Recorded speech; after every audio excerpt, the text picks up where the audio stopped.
Cosmogonie des Rose-Croix. Ou christianisme mystique. Traité élémentaire sur l'évolution passée de l'homme, sa constitution présente et son développement futur. Par Max Indel. Chapitre 11. Genèse et évolution de notre système solaire. Le chaos. Dans les pages précédentes, nous n'avons pas parlé de notre système solaire et des différentes planètes qui le composent, car ce n'est qu'à partir de la période de la Terre que la présente différenciation fut faite. La période de la Terre marque le point culminant de la diversification et, quoique nous n'ayons parlé que d'une seule classe d'esprits vierges, de ceux qui, dans le sens le plus strict et le plus limité, sont reliés à l'évolution terrestre, il y a en réalité 7 rayons ou courants de vie, chacun d'eux poursuit une évolution différente, mais tous appartiennent à la classe originale d'esprits vierges dont notre humanité fait partie. Dans les périodes précédentes, toutes ces différentes subdivisions ou ces divers rayons trouvèrent un milieu approprié pour leur évolution sur la même planète. Mais, dans la période de la Terre, les conditions devinrent telles que, afin de procurer à chaque classe le degré de chaleur et de vibration nécessaire pour sa phase particulière d'évolution, les esprits vierges furent répartis sur diverses planètes, situées à des distances variables du Soleil, source centrale de la vie. C'est là la raison d'être de notre système et de tous les autres systèmes solaires de l'univers. Avant de continuer la description de l'évolution de notre humanité sur la Terre, après sa séparation du Soleil central, il est nécessaire d'expliquer la différenciation qui dispersa dans l'espace les planètes de notre système. La manifestation active, particulièrement dans le monde physique, dépend de l'état de séparation, de la limitation de la vie par la forme. Mais, pendant les intervalles entre les périodes et les révolutions, la distinction bien marquée entre la forme et la vie cesse d'exister. Ceci s'applique non seulement à l'homme et au règne inférieur, mais aussi au monde et au globe qui servent de base aux formes de la vie en évolution. Seuls les atomes germent et les noyaux ou centres des globes-mondes demeurent, tout le reste forme une substance homogène. Il n'y a qu'un seul esprit répandu dans tout l'espace. La vie et la forme, ses pôles positifs et négatifs sont un. Cet état de choses est ce que la mythologie grecque décrivait sous le nom de chaos. Les anciens Normands et la mythologie teutonique l'appellent Ginnungagap, limité au nord par le froid et brumeux Niflhem, pays des nuées et des brouillards, et au sud par le brûlant Muspellem. Quand la chaleur et le froid pénétrèrent dans l'espace occupé par le chaos ou Ginnungagap, ils causèrent la cristallisation de l'univers visible. La Bible nous donne aussi l'idée de l'espace infini précédant la manifestation de l'esprit. À notre époque matérialiste actuelle, nous avons malheureusement perdu l'idée de tout ce qui se trouve compris dans le mot espace. Nous nous sommes si bien habitués à parler de l'espace vide ou du grand vide de l'espace, que nous avons complètement perdu la signification sublime et sacrée du mot et que nous sommes par suite incapables de ressentir pour cette idée d'espace et de chaos, toute la révérence qu'elle devrait nous inspirer. Pour les Rosicruciens, comme pour toute autre école d'occultisme, le vide de l'espace n'existe pas. Pour eux, l'espace est l'esprit dans sa forme atténuée, tandis que la matière est la cristallisation de l'espace ou de l'esprit. L'esprit en manifestation a deux aspects, ce que nous percevons comme forme est la manifestation négative de l'esprit, manifestation cristallisée et inerte. Le pôle positif de l'esprit se manifeste comme vie et galvanise la forme négative pour l'action, mais toutes les deux tirent leur origine de l'esprit, de l'espace, du chaos. Pour emprunter à la vie quotidienne une idée qui servira d'exemple, nous allons considérer l'éclosion d'un œuf.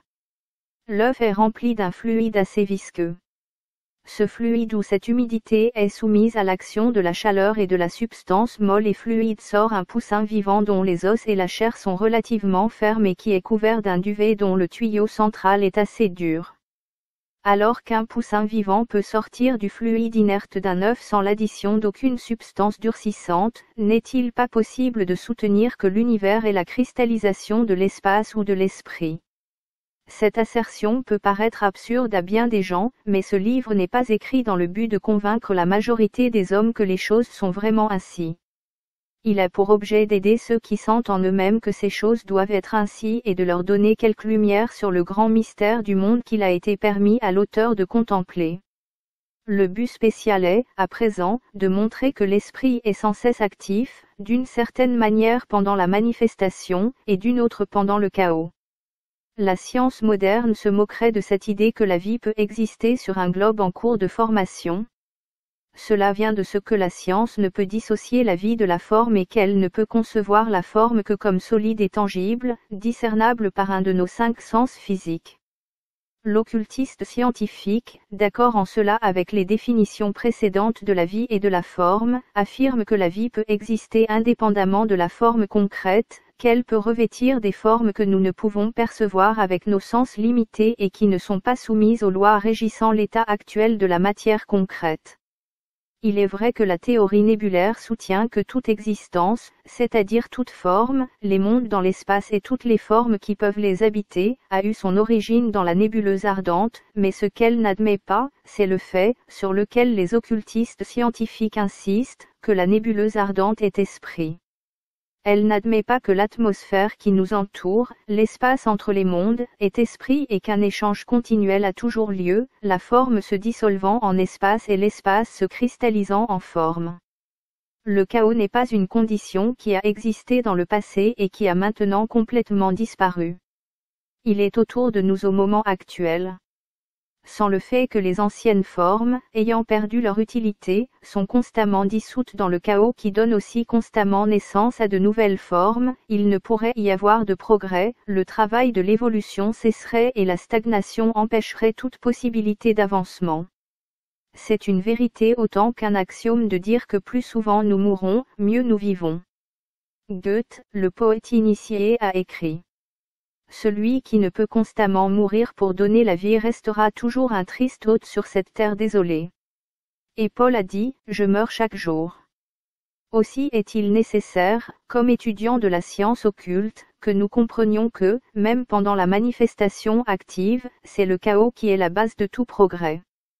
Notre vie pendant le chaos est basée sur notre vie pendant la manifestation active et vice-versa, ce que nous sommes capables d'accomplir pendant la manifestation active et notre capacité de progresser sont le résultat de notre existence dans le chaos. Les intervalles entre les périodes et les révolutions sont, en réalité, beaucoup plus importants pour la croissance de l'âme que l'existence concrète, quoique celle-ci soit la base de l'autre existence et que, par conséquent, on ne puisse s'en dispenser. L'importance de cet intervalle de retour au chaos vient du fait que, pendant cette période, toutes les classes d'entités en évolution sont si étroitement unies qu'elles n'en font en réalité qu'une, par conséquent, celles qui, pendant la manifestation, sont d'un développement inférieur, se trouvent être étroitement en contact avec les entités plus complètement développées et ont ainsi l'usage et l'avantage de vibrations bien supérieures à celles qui leur sont propres. Cela leur permet de vivre à nouveau leurs expériences passées et de les assimiler d'une manière que rendent impossibles les entraves de la forme. Nous avons vu quel avantage résulte pour l'esprit de l'homme de pouvoir assimiler les expériences d'une incarnation pendant l'intervalle qui existe entre la mort et une nouvelle naissance. Là, la forme existe encore, quoique beaucoup plus atténuée que celle du corps dense, mais, pendant la nuit cosmique et les intervalles de repos entre les périodes et les révolutions, alors que la vie est complètement libérée de la forme, les résultats bienfaisants des expériences passées peuvent être assimilés d'une manière beaucoup plus effective. Nous avons un mot qui, à l'origine, avait été forgé pour exprimer l'idée de l'état des choses entre les manifestations. Ce mot a été toutefois si souvent employé dans un sens matériel qu'il a perdu son sens primitif. C'est le mot gaz. On pourrait croire que c'est un très vieux mot qui a presque toujours existé pour désigner un état de la matière plus léger que les liquides, mais tel n'est pas le cas. Le mot fut employé pour la première fois dans Physica, un ouvrage qui parut en 1633 et dont l'auteur était Comenius, un Rosicrucien. Comenius ne se donnait pas le nom de Rosicrucien, un véritable frère de l'ordre ne se reconnaît jamais publiquement comme tel. Seul un Rosicrucien connaît un frère Rosicrucien. Pas même les amis les plus intimes ou les parents d'un certain homme n'ont connaissance de sa relation avec l'ordre. Seuls ceux qui sont eux-mêmes initiés savent quels écrivains du passé étaient. Rosicrucien, parce que dans leurs œuvres brillent à tout jamais les mots, les phrases et les signes toujours reconnaissables qui donnent la clé du sens profond du texte, sens caché pour le lecteur non initié. L'association rosicrucienne est composée d'étudiants des enseignements de l'ordre, maintenant donnés publiquement, parce que l'intelligence de l'humanité est en train d'atteindre le degré nécessaire de compréhension. Cet ouvrage est un des premiers et rares fragments de cet enseignement rosicrucien à être donné publiquement. Tout ce qui, antérieurement aux quelques années qui précèdent, a été imprimé comme tel, était l'ouvrage de charlatans ou de traîtres. Les rosicruciens, tels que Paracelse, Comenius, Bacon, Van Helmont et d'autres, firent des allusions indirectes dans leurs écrits et influencèrent d'autres personnes. La fameuse controverse au sujet de l'identité de l'auteur des œuvres attribuées à Shakespeare, qui a tant fait couler d'encre, ne se serait jamais élevée si on avait su que la similitude notée entre Shakespeare et Bacon est due au fait que tous les deux furent influencés par le même initié, qui influença également Jacob Boehme et un pasteur d'Ingolstadt, Jacobus Baldu. Ce dernier vécut peu de temps après la mort du barde d'Avon et écrivit des vers lyriques en latin. Si on lit le premier poème de Jacobus Baldu au moyen d'une certaine clé, on trouve qu'en lisant verticalement les lignes, la phrase suivante est formée, « Jusqu'ici, j'ai parlé par-delà la mer au moyen du drame, je vais maintenant m'exprimer en vers lyriques. » Dans son ouvrage intitulé Physica, Comenius, le rosicrucien, écrit Attuc spiritum incognitum gavoco, c'est-à-dire j'appelle gaz cet esprit jusqu'ici inconnu. Plus loin, dans le même livre, il écrit cette vapeur que j'ai appelée gaz n'est pas très éloignée, dans sa nature, du chaos dont parlaient les anciens. Si nous arrivons à penser que le chaos est, comme l'Esprit de Dieu, répandu dans toutes les parties de l'infini, on le connaîtra alors dans sa véritable nature, ainsi que le dit la maxime occulte le chaos est le sol nourricier du cosmos. Aussi, nous ne nous étonnerons plus que quelque chose puisse sortir de rien parce que le mot espace n'est pas synonyme de rien. En lui sont contenus les germes de tout ce qui existe pendant une manifestation physique, pas absolument tout, cependant, car l'union du chaos et du cosmos produit chaque fois quelque chose de nouveau qui n'existait pas auparavant, quelque chose qui n'était ni préparé, ni à l'état latent. Ce quelque chose s'appelle le génie, cause de l'épignénèse. Il se montre dans tous les règnes. Il est l'expression de l'esprit progressif chez l'homme, chez l'animal et la plante. Chaos est donc un mot sacré, un mot qui désigne la cause de tout ce que nous voyons dans la nature et qui inspire un sentiment de dévotion chez tout occultiste expérimenté et fidèle. Il regarde le monde visible des sens comme une révélation des potentialités cachées du chaos. Naissance des planètes. Pour s'exprimer dans le monde physique, il était nécessaire que l'homme développe un corps dense approprié. Dans un monde comme le nôtre, il lui faut un corps avec des membres, des organes et un système musculaire au moyen duquel il puisse se mouvoir, de plus, un cerveau pour diriger et coordonner ses mouvements. Si les conditions avaient été différentes, le corps aurait été modifié en conséquence. Il est nécessaire pour tous les êtres, à quelque degré qu'ils se trouvent sur l'échelle de l'existence, de posséder les véhicules appropriés pour s'exprimer dans chaque monde dans lequel ils désirent se manifester. Même les 7 esprits devant le trône doivent posséder ces véhicules nécessaires qui sont naturellement d'une structure différente pour chacun d'eux. Pris collectivement, les 7 esprits sont Dieu et ils forment le Dieu trinitaire et ils se manifestent d'une manière différente par l'intermédiaire de chacun d'eux. Ce n'est pas une contradiction que d'attribuer des nombres différents à Dieu. Nous ne péchons pas contre l'unité de la lumière en distinguant 3 couleurs fondamentales en lesquelles elle se divise. La lumière blanche du soleil contient les 7 couleurs du spectre. L'occultiste voit même 12 couleurs, car il y en a 5 entre le rouge et le violet, en faisant une fois le tour du cercle, en plus du rouge, de l'orange, du jaune, du vert, etc., du spectre visible. 4 de ces couleurs ne peuvent être décrites, mais la 5e, celle qui se trouve au milieu des 5, est analogue à la nuance d'une fleur de pêcher fraîchement éclose. C'est la couleur du corps vital. Les clairvoyants correctement développés qui la décrivent comme étant bleu-gris ou rouge-gris cherchent à décrire une couleur qui n'a pas d'équivalent dans le monde physique et ils sont, par suite, obligés d'employer les termes descriptifs les plus rapprochés que leur offre notre langue. Il se peut que, mieux que toute autre chose, la couleur nous permette de concevoir l'unité de Dieu avec les 7 esprits devant le trône. Nous allons donc examiner la planche en couleur des aspects 1, 3, 7 et 10 de Dieu et de l'homme. Nous voyons là un triangle blanc se détachant sur un fond noir.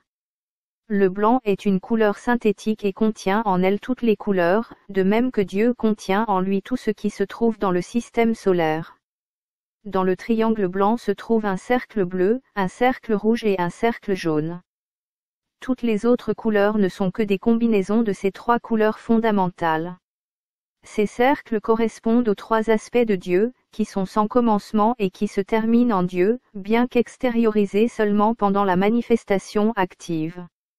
Quand ces 3 couleurs sont mélangées, comme le montre le tableau, 4 couleurs supplémentaires apparaissent, les 3 couleurs secondaires, dont chacune est due au mélange de 2 couleurs fondamentales, et un couleur, indigo, qui contient toute la gamme des couleurs, complétant ainsi les 7 couleurs du spectre. Ces couleurs représentent les 7 esprits, chacun d'eux ayant une mission différente à remplir dans le royaume de Dieu, notre système solaire. Les 7 planètes qui tournent autour du Soleil sont les corps physiques des 7 génies planétaires. Ce sont Uranus avec son satellite, Saturne et ses 8 lunes, Jupiter et ses 4 lunes, Mars et ses 2 lunes, la Terre et sa lune, Vénus et Mercure. Des découvertes en astronomie, depuis que ce livre a été écrit, attribuent 4 satellites à Uranus, 9 à Saturne et 11 à Jupiter. On trouve toujours que les corps servent l'objet en vue duquel ils sont faits, c'est pourquoi, les corps physiques des 7 esprits planétaires sont sphériques, cette forme étant mieux que toute autre adaptée à la vitesse énorme avec laquelle ils voyagent dans l'espace. La Terre, par exemple, se meut sur son orbite à la vitesse d'environ 106,000 km à l'heure. Le corps de l'homme avait dans le passé une forme différente de la forme actuelle et de celle qu'il aura dans l'avenir. Pendant l'involution, il était approximativement sphérique, il l'est encore pendant la vie utérine parce que le développement intra-utérin est la récapitulation des phases antérieures de l'évolution. Pendant cette phase, l'organisme avait la forme d'une sphère, parce que pendant l'involution l'énergie de l'homme était dirigée vers l'intérieur pour servir à la construction de ses propres véhicules, de même que l'embryon se développe dans la sphère de l'utérus. Tableau 14. Table des vibrations, dont les effets sont reconnus et étudiés par la science. Figure 4. Forme passée, présente et future du corps de l'homme. Les corps denses et vitales de l'homme se sont redressés, mais ses véhicules supérieurs conservent encore leur forme ovoïde. Dans le corps dense, le cerveau directeur et coordinateur est situé à l'une des extrémités. C'est la position la plus défavorable pour un tel organe. Il faut trop de temps pour que les impulsions puissent passer d'une extrémité à l'autre, du cerveau aux pieds et des pieds au cerveau. En cas de brûlure, par exemple. La science a démontré que nous perdons des moments précieux, la peau est sérieusement brûlée avant qu'un message puisse être transmis de la partie blessée au cerveau et vice-versa. Ce défaut serait moins grave si le cerveau se trouvait au milieu du corps. Les sensations et la réponse aux sensations pourraient être alors beaucoup plus rapidement reçues et transmises. Dans les planètes sphériques, l'esprit planétaire dirige du centre les mouvements de son véhicule. Dans l'avenir, l'homme formera un cercle, comme le montre la figure 4. Il deviendra une sphère et dirigera son énergie vers l'extérieur, car une forme sphérique offre la plus grande liberté de mouvement dans toutes les directions, et, à vrai dire, pour une combinaison de mouvements simultanés. La cosmogonie rosicrucienne enseigne qu'une évolution ultérieure est réservée aux planètes. Quand les êtres qui habitent une planète ont atteint un degré suffisant de développement, la planète devient un soleil, le centre fixe d'un système solaire. Quand les êtres à sa surface ont atteint un degré d'évolution encore plus élevé et que, par conséquent, le Soleil a atteint son maximum d'éclat, il se divise et forme un zodiaque, devenant, pour ainsi dire, la matrice d'un nouveau système solaire. De cette manière, les grandes légions d'êtres divins qui étaient jusqu'ici confinés dans ce Soleil, obtiennent leur liberté d'action sur un grand nombre d'astres, d'où ils peuvent influencer de manière diverse le système qui se développe dans leur sphère d'influence.